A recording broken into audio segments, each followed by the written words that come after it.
And I always like to start these sessions with a quote, as many of you know. And this is a quote from Anthony Noto, who's an American businessman. He's the CEO of Sophie, and he was the former COO of X, formerly known as Twitter. Lots of formers there.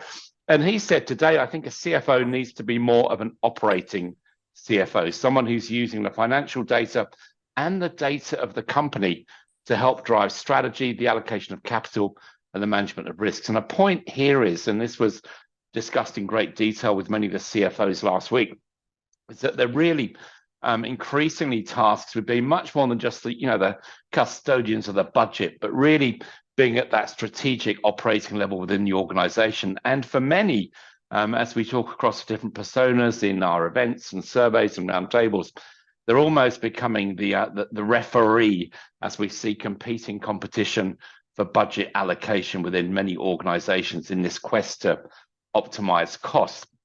So that then leads into really getting a sense of where we see the major priorities, as we see on the next slide, for CFOs and indeed some of their cohorts as we think about priorities, challenges. And I want to hone a little bit more into the cloud specifically, because we're seeing some real, if you like, challenges, if you like, start to emerge in terms of how we're managing expectations around cloud investments, and a lot more questioning coming from that finance leader as well.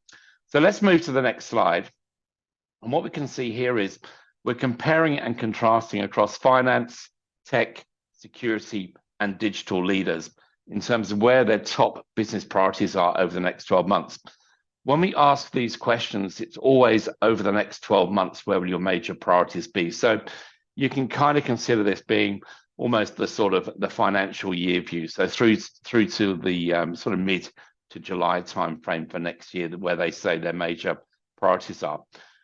Probably no great surprise when we look at the financial leader. It's their sort of reason for existence, optimizing costs at that number one priority for finance leaders. We also saw that coming through from a CIO technology leadership point of view as well. Now, I just want to clarify this, because when we talk about optimizing costs, even though we're seeing some organizations obviously pull back expenditure, generally greater than 50% of Australian organizations have told us they expect to increase IT expenditure over the next 12 months.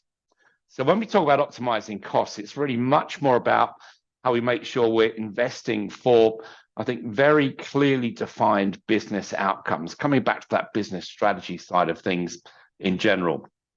What that is also then leading to, as I mentioned, is when we talk to CIOs and CISOs, for example, in terms of some of their major challenges when it comes to finance at the moment, that allocation piece, making sure they're getting the right allocation of budget is a major sort of focus for many of them. The other thing we see from the finance leader point of view is probably an enhanced level of challenge around skill shortages, so that attracting and retaining talent is a major focus for them. What I heard last week in talking to numerous CFOs was they are losing people in droves at the moment. It's really difficult to attract those finance, people into that finance organizational roles within many businesses. It's not seen as exciting. It's not seen as really offering long-term opportunities for growth, development into new areas within the business as well. So what CFOs are really looking for is how they can leverage technology, particularly as we mentioned, AI, artificial intelligence, to really free people up from the mundane as it relates to financial roles to the value-driven tasks within that role in general.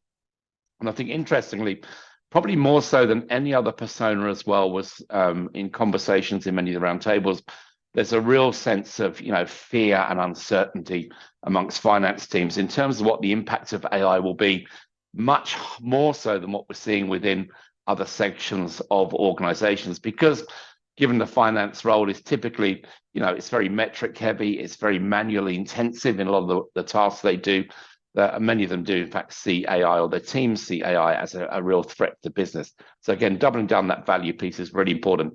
I think across the board, we're really seeing this desire to improve operational effectiveness. So how can we ultimately do things more efficiently?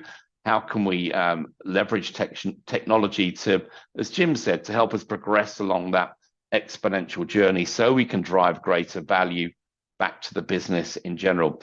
We're seeing security come up quite strongly from an investment point of view, and we'll talk about that later. But what you can see here is across the other personas as well, building a secure and trusted organization as we round out 2023 is really top of mind, particularly in terms of how we can make sure we're building trust and protecting the perception of the brands of our organization. So that's the priorities. Let's just shift on to the next slide and look at some of those challenges we're seeing within organizations to deliver on projects and initiatives. I'm not going to belabor the point of some of these things, but look along the top there, competing business priorities for finance, digital, data, and technology leaders. So that real challenge internally of driving greater alignment, communicating and collaborating. As we saw previously, we do in fact have quite a number of aligned and similar priorities. The problem is, as we find ourselves in this increasingly competitive environment when it comes to resources, it comes to funding, it's almost exacerbating that siloed mentality within many organizations. So what we need to be doing, I think, much more effectively as we look across these organizational roles is look for those sort of common priorities and common purposes to align collectively around them. And what I would say from a technology provider point of view, given that many of your teams work across multiple personas within these organizations, how can you help connect the dots? How can you help them work more collectively together to achieve some of those common business priorities and outcomes? Legacy tech debt still coming up as that major sort of challenge, particularly when we talk to the finance leaders as well. They really are sort of encumbered quite heavily by technology, legacy technologies, and also having enough time to do what they need to do and execute on those key initiatives.